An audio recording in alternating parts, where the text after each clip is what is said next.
Pierre Bonnasse's Magic Language of the Fourth Way, Chapter 3, The Propagation of Word Prostitution.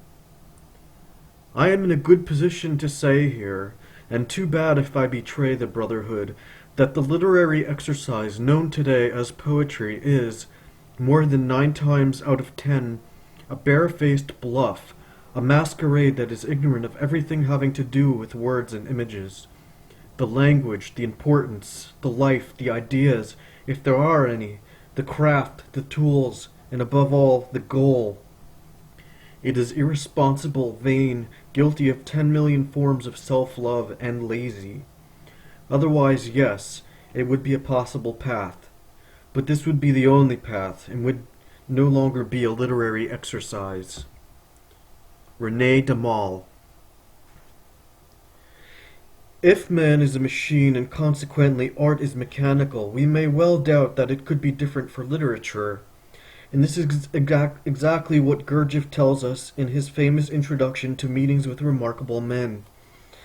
Conscious that one of the chief means for developing the mind of man is literature, he nevertheless recognizes that the literature of contemporary civilizations, here we will venture to add to that there are some rare exceptions, is useful for, quote, nothing whatever except for the development of, so to say, word prostitution. This terrible revelation is confirmed, all the more so at the beginning of this new millennium, if we look carefully at the shelves of any library. Unfortunately, we find nothing there other than the dismal testimony of a commodification that not even the greatest mediocrity can stop. Instead, it must be recognized, often enough the more mediocre a book is, the more buyers it will have. Perhaps ordinary people find in this some meager consolation for their own mediocrity, for these books mirror such people. There is no hope, of course, no hope at all, that these people will seek the hammer that will reduce the mirror to shards. The trap of prostitution has closed upon them, prostituting them in their turn. In making and buying these books, publishers and readers take part actively in the author's prostitution. They reveal themselves, exposing their mediocrity. A simple, focused etymological search shows to what point we live under the reign of images, ease and appearances, the laws of minimal suffering and minimal effort. Yet beyond certain conditions of current society, politics emerging from all books, television, newscasters, participants in so-called reality shows, descending from the ordinary into complete nothingness. The writer's problem is that he has wiseacred.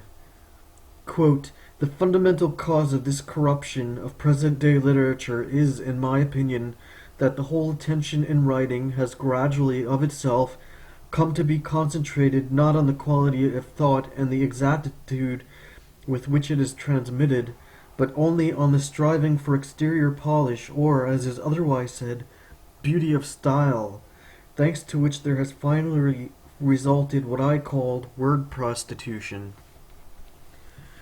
The cleavage of the breast of poetry, dividing poets of the signifier and poets of the signified, demonstrates and reinforces this idea. The former devote themselves to materiality, the latter devote themselves to meanings. The Ouroboros poetry of the former, in cases of overly intense exacerbation, closes in upon itself and perishes in an emptiness without face or expression, as if in a closed vessel, tailless and headless by definition, or else dies in a rhetoric that devours its tail with its head. In short, it pours ever more from the empty into the void, without ever making it overflow. For these poets, the meaning, if there is one, is always accidental and haphazard. This is why no true literature can exist without the goal of truth. Such is the law. It is not the symbol that is arbitrary, but rather the consciousness of those who believe in it. There are many ways, a multitude of different languages and dialects to use in naming the same object, but this does not prevent some people from understanding each other even though they do not have the same mother tongue. The principal incomprehension is not the consequence of all the tongues, but of the different levels of consciousness that animate them, above all, the sleeping state of the ordinary consciousness. Neither Cratylus nor Hermogenes, no more than Plato, were right. Both were wrong because the former believed blindly that the word possessed the qualities of the thing designated, and the latter believed that absolutely no connection existed between the two. Such binary reasoning proves ignorance of the law of three, upon which is based the existence of all isolated phenomena. Thus the thought of the former is a matter of intuition, and that of the latter is a matter of logical reasoning. In this sense, both are right and both are wrong. The adequation between words and things is in fact possible only with the presence of the third force, the holy conciliation, without which nothing is possible. In other words, this adequation depends on the level of consciousness, but we will return to this later. We must not sell Cratylus' skin without first having crucified him. The propagation of word prostitution poses many problems of which readers are often unaware. At best they realize, after having dedicated precious time to useless reading, that they have lost something more valuable, a moment of their lives.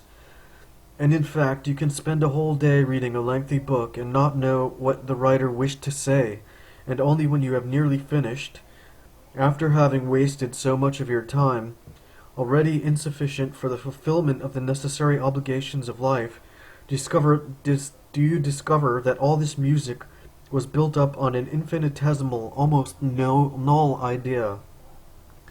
Gurdjieff arranges contemporary literature into three categories according to its content: scientific domain, narrative, and description. Within this classification we find what Daumal calls, paraphrasing, fabricators of useless articles, the fabricators of useless utterances, by definition, prisoners of the circle of the confusion of tongues. Their creations are completely mechanized and mechanizing. The first, relative to the scientific domain, consists of a remodeling of old hypotheses that are formulated differently, expounded and commented upon, and subjected to a few slight variations of a purely formal nature. Needless to say, originality and pertinence are excluded from these rhetoricians' rhetoric. These are what Daumal calls the clarificators or savants, made up of the scienteurs, who attempt to explain things, and the sophers, who explain the first are unable to explain. You might as well eat our tail. The purificators of accounts, prisoners of the circumvolutions of the intellect, represent people of theories, argumentation, vain dialectic, and inopportune babbling. They are the weavers of illusions, the mental onanists who fill libraries, burying the essence of things beneath futile commentaries that have been written 1,000 times. Daumal calls them logologists. They are clarificators of clarifications, who strain their ingenuity, stripping down the observations of other people in order to extract from them some truth which is useless and insubstantial. These men can only spawn pathological Ouroboros expressions, which will fall into the vicious circle of babbling and confusion of tongues, in which all is inverted, confounded, or unknown. Even in a cathedral, Daumal notes, signifier and signified are inverted and confounded. In these same buildings, large crowds congregate from time to time to sing and to glorify the name of the Lord. It is the name of the Lord that they glorify, and not the Lord himself. In such a context, the author of A Night of Serious Drinking adds, it is no longer a matter of prayer, but rather of plier, bending over. These people bend not only their knees and their bodies to beg the Almighty for 2 + 2 not to equal 4, an impossibility, we must agree, but also for the meaning of words, emptying them of their real content. Absolutely everything has fallen into confusion. The greatest irony is that by persisting in their wish to state the past and the future, These people skip over the present tragically.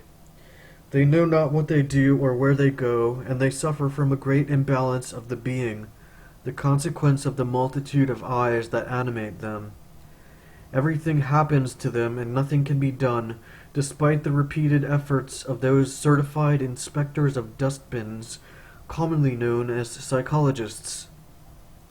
Lentro Hamsonen, the great culprit of the terror of the situation, as Gurdjieff told us in Beelzebub's tales to his grandson, only perpetuates the suggestibility of the masses, and through this evil property their blindness. He preaches liberty, but in reality he only adds more bars to a prison from which it is already extremely difficult to escape. As the parable says, one blind man cannot lead another, and as Gurdjieff said to Ouspensky, it is possible to think for 1,000 years. It is possible to write whole libraries of books, to create theories by the million, and all this in sleep, without any possibility of awakening. On the contrary, these books and these theories, written and created in sleep, will merely send other people to sleep, and so on. Narratives or novels are the most numerous of writings. They often tell stories of ordinary men and women revolving around the notion of love, that sacred feeling which has gradually degenerated in people owing to their weakness and willlessness. It is by reason of their loving one another, or in the name of love, that men destroy the trap of the imagination, is the powerful identification that paralyzes the reader's consciousness. Writes George de Melville, all modern Romanesque or theatrical literary production is based on identification. Almost always had a didactic or even sacred character. All modern literature for many centuries has tended to fix readers' attention upon a hero with whom they must identify sympathetically and whose adventures they must experience through the pages, hoping that all will end well for him. For the reader, the novel is a dream followed along the page. Dramatic art proceeds with the same principle today, except in certain pieces from the beginning of the action. Spectators are begged to identify with the sympathetic character whose experiences they will follow from act to act and whose final success they will enjoy as their own. The public's pleasure is therefore the most perfect identification possible. These remarks do not mean that we should reject all novels and plays at a stroke. Far from it.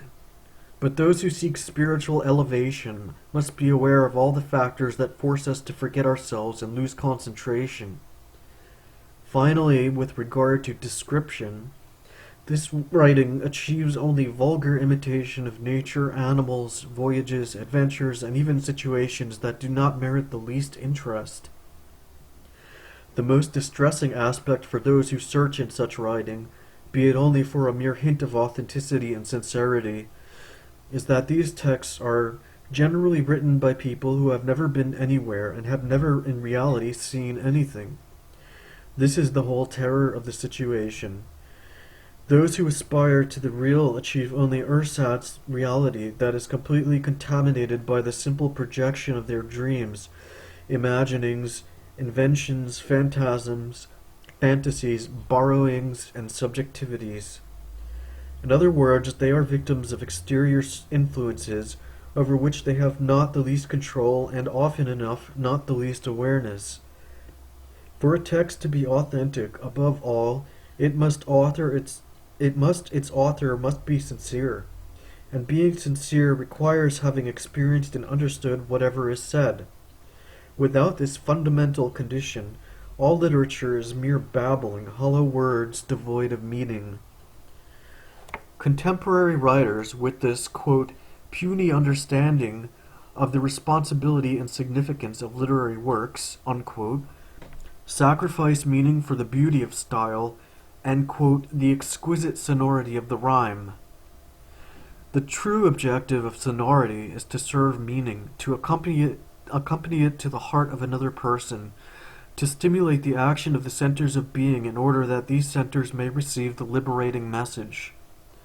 According to Gurdjieff, the principal poison in literature is generated by grammars that participate actively in the, quote, common malphonic concert of contemporary civilization. These, as Daumal puts it, are the aesthetische and aesthetic uses which have caused humanity to forget the proper use of the spoken word. The main cause of this forgetting seems due to the category of people who, in respect of understanding real life and the language evolved from it for mutual relations, are quite illiterate. The link between life and language is inextricable, and we cannot be understood or have our thoughts carried out skillfully without understanding both. Everything is connected. Like the beauty of style, grammar aids in the dismemberment and death of meaning. Obscuring the text, it veils the essential truths that might emerge from an idea and imposes them as a barrage upon understanding, which, however, is essential for our evolution. True grammar should crystallize a cosmic essence and draw its coherence from the laws of the universe. But this is not the case, because most linguists prefer confusion to illuminating clarity.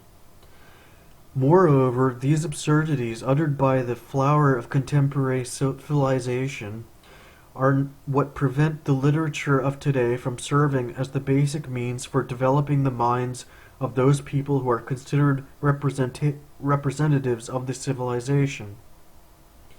How could it be otherwise when the reader, by the fault of an incorrectly employed word, understands, quote, something quite different from what the sentence was intended to express, unquote? And who other than Gurdjieff and Daumal will denounce this masquerade orchestrated by machines? Michel Houellebecq's book, La Parole Putanissée, is a remarkable response to the ideas put forward by Gurdjieff in the introduction to his second series, a perfect and concrete application of his thoughts to literature and to literary criticism. This tract not only sets the record straight, denouncing false merchandise, but also, and this is essential when we deal with language, dots the I's and crosses the T's. It goes without saying that Michel Houellebecq has done these things for us and done them well, even if I decline to cite at this point those who fill publishers' coffers without scruple. As Houellebecq's editor writes, he debunks, with an incomparable verve, some of the great values of contemporary literature that have steered this magnificent art into the realm I don't know what and almost nothing. Rare are those who do not propagate word prostitution, and there is no lack of candidates for the position of universal Hasnamus. As Antonin Artaud writes, we have had, quote, enough individual poems benefiting those who write them more than those who read them. Such things are not literature, but bulk mechanics, which is why Houellebecq wastes no time performing critical pseudo-psychology or other exercises of the poetic poetician, instead performing true debunking on a grand scale. He shows simply why contemporary literature is a broken-down motor, and offers a few interesting paths to follow for its possible repair. Who am I remains, in fact, the only worthwhile question, not that it should lead to solipsism. On the contrary, everything both inside and outside is visible in a glass house, and there is no basis for otherness beyond self-knowledge, whether or not it is gained via the abyss. Let us stop for the moment with this terrible realization, the terror of which must not make us disgusted with literature. Sufficient unto the chapter is the evil thereof. The time will come for the necessary explanations when we seek to understand the proper use of the magic word, as Daumal himself put it. Some clarifications are necessary beforehand. Not admitting the divisions and gradations that define us, and therefore art, will always and forever amount to a pouring from the empty into the void. As Uspensky writes, all discussions about art without the recognition of these divisions and gradations seem to me empty and useless, simply arguments without words. Here, indirectly, he points to an entire criticism that continues to live in blindness and illusion for lack of initiation and understanding. without this understanding. As we shall see, according to Gurdjieff, there exist 7 categories of men and knowledge, but also 7 categories of art, and therefore 7 categories of speakers who make up humanity, and some of these apply themselves to what we call literature and poetry.